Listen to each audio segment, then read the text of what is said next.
Hi guys, welcome back to my channel. It's your girl Bola here again. And if you're new here, you're most definitely welcome. And if you're an existing subscriber, my G, welcome. Okay, so I decided to bring you guys a little cuteness, a little hot girl summer, you know. And yes, so today we're going to be doing a story time. Story, what's up at the time?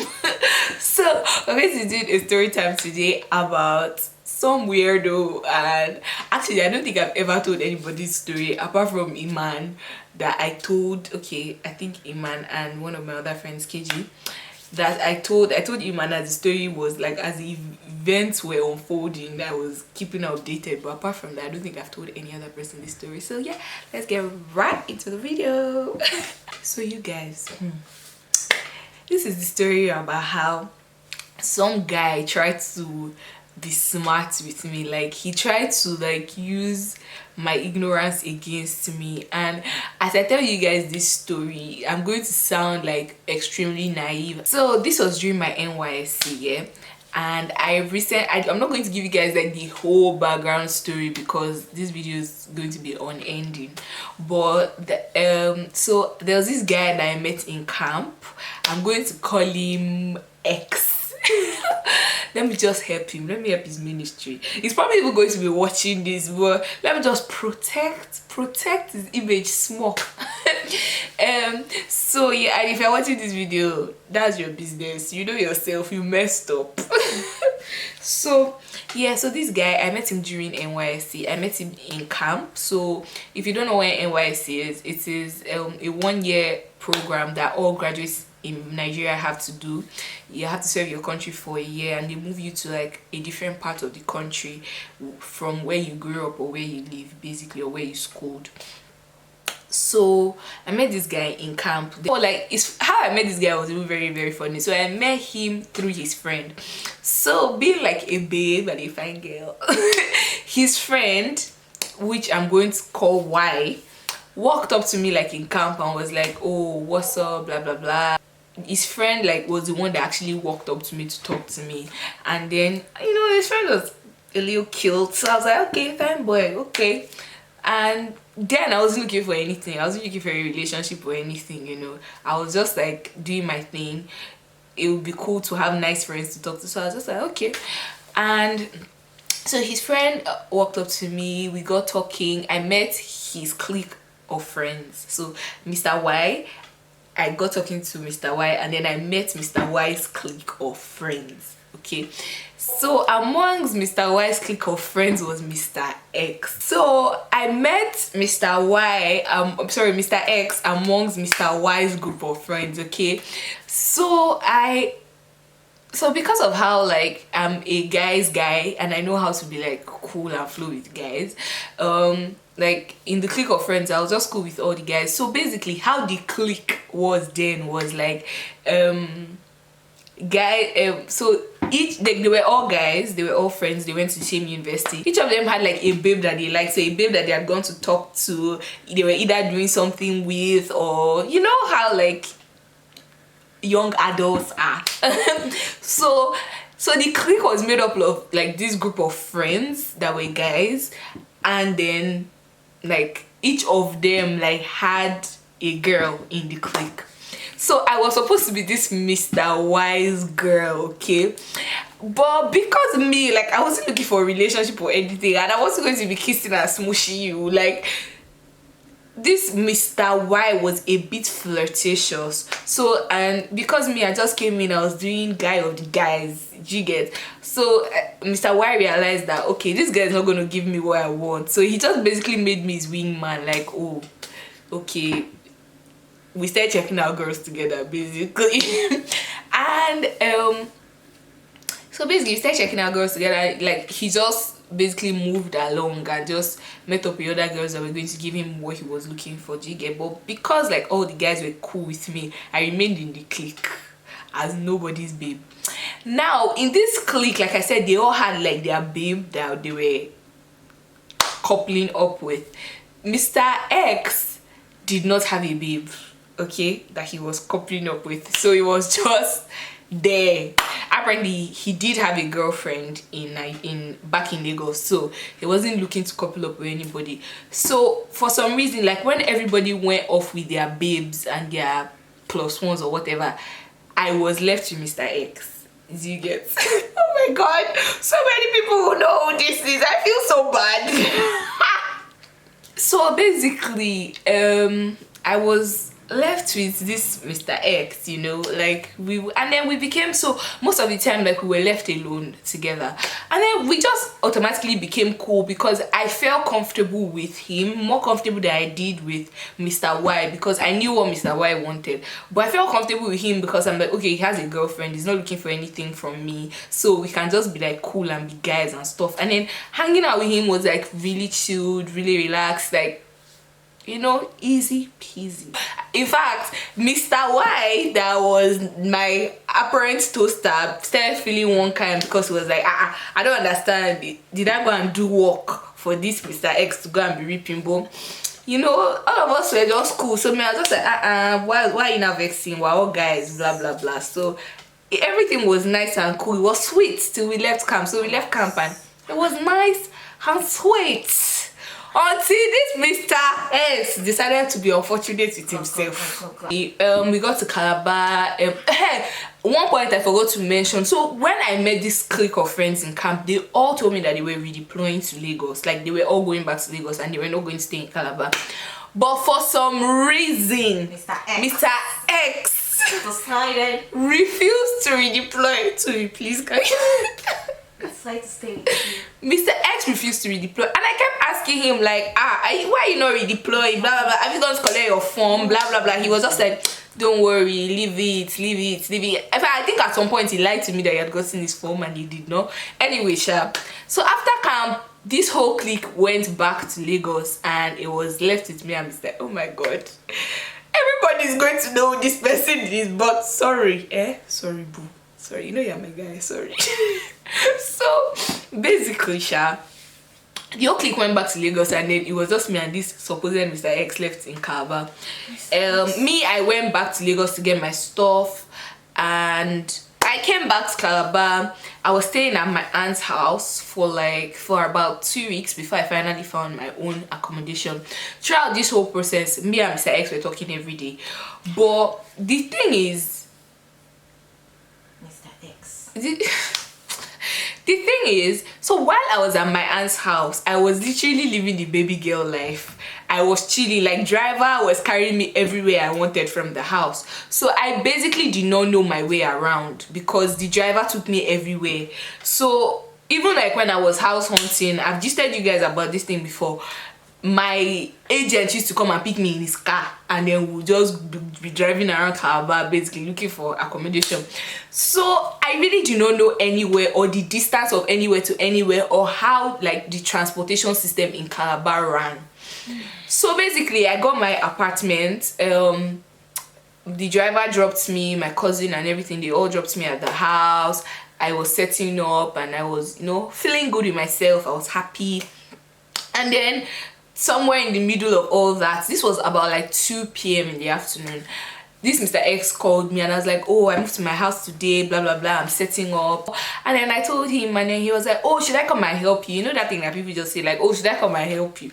Me, I'm like, I beg you, come and help me, I need the help. Oh, like it was just joking, like we're all just joking and playing and fooling around. So he was like, it was just a funny statement and everything. I was like, that way is even this your new house? So I was like, oh, that is a equal answer, one yellow building like that, blah blah blah.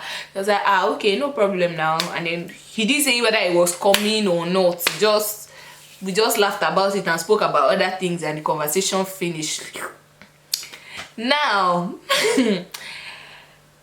this was about 2 p.m. like I said. Around 5 I finished everything I was doing. I set up, I mean, I wasn't setting up a whole duplex, it was just a small flat. So I set up my house, I was done. In fact, I think I was already lying down or about to go to bed or something. Sometime around 9:30 p.m. Sometime around 9:30 p.m. Mr. X calls me and it's like, oh, I'm an equal dancer. I'm in front of some yellow tall duplex. Is that your house? I'm at the gate, but just come outside so I can see you and everything. I was like, go back. I was like, eh? At that point in my head, I'm like, it's 9:30. Like, why are you just coming at 9:30? Besides, I didn't even know you were coming. So I'm like, why is he just coming at 9:30? And why, like, but then again, he was already there and he's my guy. So I was like, okay. So I went to the gates, I picked him up. From the point where I picked him, I was like, ha, it's late, or when are you going back? So another thing I forgot to mention was that at the time when we got to Calabar, even from camp, they told us how Calabar was not safe, how they were cultists, blah blah blah, it's not good to go out at night, this. So me, I already had the fear, like all of us already had the fear that Calabar is not safe. But bearing in mind that this Mr. X had been in Calabar for the 3 weeks that me I went to Lagos plus the 2 weeks that I stayed in my aunt's house, and he did not have any aunt or uncle, so he was going around the town. He knew his way around, he knew cabs, how cabs ran and all that. He knew where was safe and where was not safe. Me, I did not know anything because I was a novice in this situation. So because I was doing a jebota, okay, so Oga came in and I was like, you know Calabar is not safe. From the gate I was already telling him that, you know, Calabar is not safe. That why you just come in at this time? That when are you leaving? He was like, don't worry, that it's cool, it's cool, it's cool. I was like, it's cool. Okay. So we got to the house. Bearing in mind that this is a new house, like I just moved in, so it wasn't even like I had food or anything to offer him. It wasn't like I was cooking. There was nothing we were doing. I was done setting up. So we're just sitting there looking at each other and talking. So I was like, I kept telling him, like, when are you going? Like, time is going. He will move forward from the discussion. I was like, hello, I hope all is well. So I will just shift from the conversation. Bearing in mind, my aunt had a relationship with my landlord. Like, she knows my landlord. Please, when I say relationship, I don't mean they were dating, because Nigerians now people come and hang me to the wall. She knew my landlord. So, and this was my first day in this house. Like, how would it look that this girl that they just brought, they were like, my daughter, somebody, boys already sleeping over at my house on the first day. I kept saying, so when are you going? So when are you going? He was like, don't worry. Or he would just continue, like, you know, even hear what I said. At some point I started to feel uncomfortable. So this was like past 10 already. And if this was Lagos, I would not even stress myself. If it's 1 AM, you carry your bag and be going home. But because of the fear of the fact that Calabar is not safe, I was like, wait. So I started pretending like I wanted to sleep. I was like, you know what? It's like, I want to go to bed, so maybe you should start going. So next thing I said, that he was like, okay, now if you want to sleep, let's sleep. Let's sleep. Like, I don't. Did we pay the house rent of this house together? Am I mistaken? Is something wrong? He was like, I was like, let's sleep. I was like, oh God, come on, I'm going to your house area. And he was like, I'm not going. I was like, you are not going, as in how? He was like, that he's not going, that he's sleeping over. I'm like, just like that. Sleep fast. I was like, just like that, you're sleeping over. Wow. That's how it used to happen. He was like that, he's sleeping over, that he doesn't know what I'm talking about. I'm like, excuse me, like, are you mad? You're sleeping over where? How? Like, in what way? He was like that, he's sleeping over, that he's not going. I was like, okay. My next instinct was that I'm going to go and call my landlord to come and kick this idiot out of my house. But on a second thought, I was like, how would it look? Like, the first day in the house, I'm already reporting boy issue to the man. I've invited a boy to the house. Like, I've not even slept in the house for 1 night. Do you understand? Like, he would look somehow and funny. Like, from in the man's mind, yes, I came to call him to kick out the boy, but then again, you'll be like, you two, you've already started giving your address to boys. It has not even reached 1 day. I know, but like, nobody's going to let me explain that, oh, it was not like that though. I didn't give him my address. I don't even know the address of the house. So we're sure there. At some point I became scared. I started begging him. I was like, please, Oga, go home, oh, I'm begging you, oh, this one, that one. This guy said he was not going. I started calling my cousin. I was like, in case anything happens to me, let somebody know who and where. Because my cousin had met him at one event that we both went for together. So I started calling him, man. My neck on, shout out to you. I started calling her that, hey man, no, that's how it's about. So he said it's not going again. She was like, what's the meaning of that nonsense? That she tell her mom and they should start coming. I was like, I don't think it's that serious yet. Anyway, sometime around past 11, I managed to get this boy to leave. We got to the gate, he left and everything. I called my cousin, I was giving her updates. Next day, as I was talking to my cousin, he was calling me back. This was like after 10-15 minutes. Oga called me back, and then this time he's sounding scared. Someone that was doing tough guy. This time he's sounding scared. He's like, that he's been standing at the junction since, that he can't find any cab. What's his strategy? That he can't find any cab, and then there are two suspicious looking guys, blah blah blah, that he doesn't feel safe, that please can he come back, that he promises nothing's going to happen, blah blah blah. Me, I was like, hey, as in how? I was like, no, so what are you now going to do now? He was like, that he lives in Mile, I forgot the name of that place, whether Mile 8 or something, that he's that place, like even when I initially came to Calabar, everybody says that place is far, because that's where Tinapa is. That's the only reason why I knew that place, because that's where Tinapa is. And when I came to Calabar, I remember saying, no, I wanted to go to Tinapa, and everybody was like, oh, it's in Mile, I forgot the name of the place actually, Mile something, that place is really far. Funny enough, I didn't know that because I just moved, like I said, but that place was actually really close to my house. Like, in fact, his actual house where he was staying is farther from my house than that Mile something. But because we all had it in our heads, so this guy was like the king of manipulation.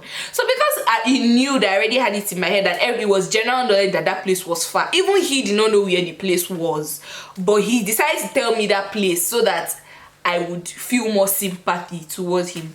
So I was like, oh, that's where he lives, and there's no car, blah blah blah, and he can't start walking there, this telling me all sorts of story that there's no cab again. Me now being a Johnny just come and novice, I did not know that cabs in Calabar run 24 hours, even if it's 2 a.m. I've gone for a video before. And there's cab, okay? So all these cabs, there's no cab, this was a lie, okay? So I was like, no cab, blah blah blah. Me, I started getting scared. I was like, okay, oh. I did not know what to tell him, so I hung up. My cousin called me back, and I was like, Auntie, see the trouble I've entered. She was like, when you don't allow him to be in your house, so that blah blah blah. I didn't know what to do. Different ideas started running through my mind, that what if this guy now dies now? They will not say it's me that kicked him out. Like, what if they stab him? Me, I was doing Mary Mother of Jesus. That what if they stab him? They will not say that it's me that kicked him out of my house, so and everything. So Isha came back. Basically, I didn't tell him to come back, but he came back. And this time I was still standing at the gate, because like I said, immediately he left, I called my cousin. So I was still standing at the gate, like just my cousin had not gone back into my house. So he came back. I was begging me. I shall open the gate for him. When I opened the gate for him, I did not know what I was doing, but I was like, okay. Yeah. I shall open the gate for him, and then he was like that, I should please, blah blah blah. He started begging me. He was looking like he was going to cry, like he was scared for his life. And so I was like, okay, that's no problem. So I allowed him into my house. So the drift about how my house was, my own flat had its own gates. I'll try and insert a picture if I can find a picture of my Calabar flat somewhere here. My own flat had its own gate that had like a balcony, and then there was the entrance into my room, and I had a chair. So I just gave him a chair and put it in that balcony place and locked my door, basically.